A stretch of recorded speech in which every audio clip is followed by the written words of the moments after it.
오늘 우리에게 주신 하나님의 말씀 보도록 하겠습니다. 요엘서 2장 12절로 17절 말씀입니다. 생명의 샘가루는 2월 9일 목요일 말씀 이제라도 돌아오라. 우리 함께 읽겠습니다. 여호와의 말씀에 너희는 이제라도 금식하고 울며 애통하고 마음을 다하여 내게로 돌아오라 하셨나니 너희는 옷을 찢지 말고 마음을 찢고 너희 하나님 여호와께로 돌아올지어다. 그는 은혜로우시며 자비로우시며 노하기를 더디하시며 인애가 크시사 뜻을 돌이켜 재앙을 내리지 아니하시나니 주께서 혹시 마음과 뜻을 돌이키시고 그 뒤에 복을 내리사 너희 하나님 여호와께 소제와 전제를 드리게 하지 아니하실는지 누가 알겠느냐. 너희는 시온에서 나팔을 불어 거룩한 금식을 정하고 성회를 소집하라. 백성을 모아 그 모임을 거룩하게 하고 장로들을 모으며 어린이와 젖 먹는 자를 모으며 신랑을 그 방에서 나오게 하며 신부도 그 신방에서 나오게 하고 여호와를 섬기는 제사장들은 낭실과 제단 사이에서 울며 이르기를 여호와여 주의 백성을 불쌍히 여기소서. 주의 기업을 욕되게 하여 나라들로 그들을 관할하지 못하게 하옵소서. 어찌하여 이방인으로 그들의 하나님이 어디 있느냐 말하게 하겠나이까 할지어다. 아멘. 신앙생활에서 아주 중요한 것은요, 하나님이 어떤 분이심을 아는 것입니다.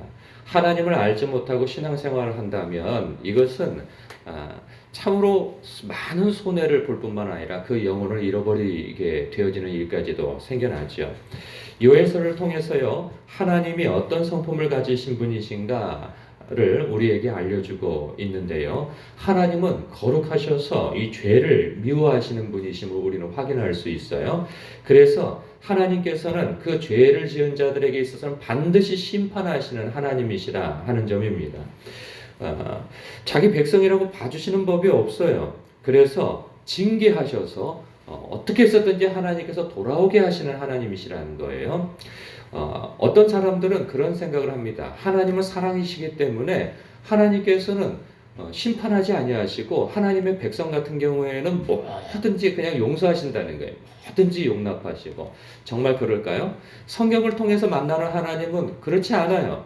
하나님께서 마치 이웃집 할아버지처럼, 마음씨 좋은 할아버지처럼 그냥 꼬마아이가 그냥 버릇없이 그러도 하하하하 아이고 괜찮다 얘야 괜찮아 그냥 매일 괜찮아 그러신 하나님이 아니시라는 거예요. 하나님께서는 죄를 다루실 때 아주 엄히 다루시는 분이시라는 거죠. 특별히 하나님의 백성이 하나님을 떠나서 열심을 내고 하나님을 떠나서 살아가는 것을 하나님께서는 그냥 내버려 두지 아니하신다는 사실이에요. 물론 하나님께서는 설득하시고 회유하시고 여러 가지 방법으로 인격적으로 대하시지만 그가 죽고 사는 문제가 아니라면 내버려 두시겠지만 죽고 사는 문제라고 한다면 그의 영혼이 이 망하는 길로 들어서고 그 길로 계속 고집하여 간다면 하나님께서 징계해서라도 그를 돌이키시는 분이 바로 하나님이시라는 거죠. 왜냐하면 당신의 택하신 백성이 죽는 길로 가게 내버려 두시지는 않는다는 사실이에요. 이스라엘 백성은 죽는 길로만 고집하고 이 앞으로 가는 거죠. 하나님을 등지고. 그래서 너희는 돌아오라 수도 없이 말씀하셨고 이제는 그들에게 이 정신이 버뜩 들 만한 그러한 이 회개의 도구를 보내시죠. 그것이 뭐냐면 메뚜기 떼예요. 메뚜기 떼. 그 메뚜기 떼로 인하여서 그들이 다 잃게 되어지고 고난을 당하게 되어지고 참담한 지경에 처하게 되어지면 그때서야 아차 하나님을 내가 잊고 살았구나 하면서 주 하나님을 붙들게 되어진다는 것인데 하나님께서 그런 극단적인 어떤 도구를 보내서라도 하나님의 백성이 돌이켜 회개하여 하나님께 돌아와 생명을 얻게 되어지기를 원하신다는 거예요. 그래서 하나님께서 12절에 보니까 여호와의 말씀에 너희는 이제라도 금식하고 울며 애통하고 마음을 다하여 내게로 돌아오라 하셨나니에요. 이제라도라고 하는 표현 속에 담겨져 있는 하나님의 마음이 어떤 것이겠어요? 너 이제라도 돌아와라. 사람들은 생각합니다. 이젠 틀렸어. 나는 틀렸어. 하나님께 돌아갈 수 없어. 나 같은 죄인이 어떻게 돌아가? 사람이 벼룩도 낯짝이 있지. 이 정도 되면 사람도 염치가 있지. 어떻게 하나님께로 돌아가겠어? 내가 수도 없이 넘어졌고 내가 그렇게 하지 않겠노라 하면서도 또 죄 짓고 또 넘어졌는데 아이고 면목 없어. 나는 이제 교회를 못 가. 나는 하나님께로 가도 용서 못 받아. 하고 자포자기를 하는 그러한 자여 정신 차리고 돌아오라. 그렇게 말씀하고 계시는 거예요. 이제라도 금식하고 울며 애통하고 마음을 다하여 내게로 돌아오라. 너희는 옷을 찢지 말고 마음을 찢고 너희 하나님 여호와께로 돌아오라. 진심으로 그 마음을 돌이켜 하나님 앞에 회개하여 주여 내가 죄인이로소이다. 나를 불쌍히 여기소서 하고 돌아온다면 하나님께서 어떤 분이심을 알게 되어진다고요? 그 요엘 선지자가 하나님의 성품은 이런 분이라고 우리에게 알려주고 있어요. 그는 은혜로우시며 자비로우시며 노하기를 더디하시며 인애가 크시사 뜻을 돌이켜 재앙을 내리지 아니하시나니 주께서 혹시 마음과 뜻을 돌이키시고 그 뒤에 복을 내리사 너희 하나님 여호와께서 소재와 전제를 드리게 하지 아니하실는지 누가 알겠느냐 말씀하시는 거예요. 그러니까 하나님이 어떤 분이시라고요? 은혜로우시다는 거예요. 자비로우시며 노하기를 더디하시며 인애 즉 사랑과 용납과 용서하심이 크시사 뜻을 돌이켜 재앙을 내리기로 결정하셨어도 그것을 돌이켜 오히려 화가 복으로 반전되어지는 그런 은혜를 부어주신다 하는 거예요.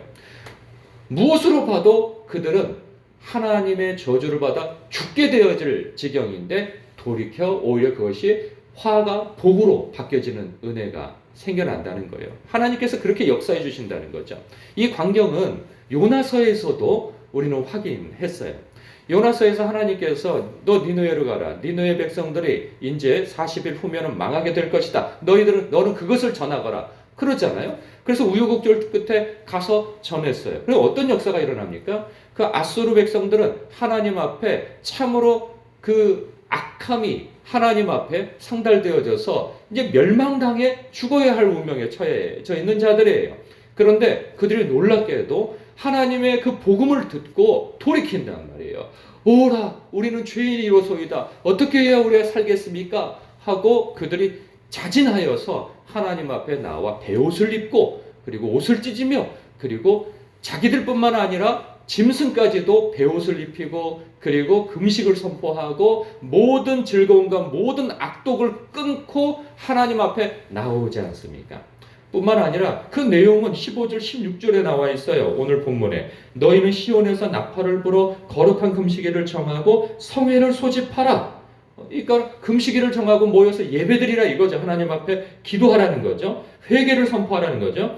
그래서 16절 백성을 모아 그 모임을 거룩하게 하고 장로들을 모으며 어린이와 젖 먹는 자를 모으며 신랑을 그 신방에서 나오게 하며 신부도 그 신방에서 나오게 하라. 모든 즐길 만한 것들을 끊고 하나님 앞에 나와 예배를 회복하라는 거죠. 하나님 앞에 마음을 찢고 회개하라는 거예요. 금식일을 선포하라는 거죠. 뿐만 아니라 요나서에서 보면은 왕까지도 나선단 말이죠. 그래서 왕이 나서서 이제 모든 백성들에게 공포를 하는 거죠. 모두가 베옷을 입고 짐승까지도 베옷을 입고 금식을 짐승까지도 다 하라는 거예요. 그럼 사람은 물론인 것이죠. 그래서 왕 스스로가 솔선수범해가지고 그렇게 금식일을 선포하고 하나님 앞에 나아가 회개한다는 거예요. 이렇게 했을 때 하나님께서 혹시라도 저주를 내리실 것을 결정하셔서도 돌이켜 그 화를 면케해 주실지 누가 알겠느냐? 라고 하나님 앞에 우리를 불쌍히 여겨주옵소서 라고 호소하지 않습니까?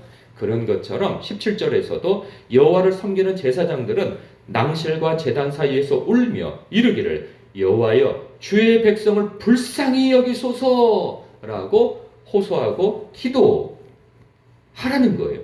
주의 기업을 욕되게 하여 나라들로 그들을 관할하지 못하게 하옵소서. 어찌하여 이방인으로 그들의 하나님이 어디 있느냐 말하게 하겠나이까.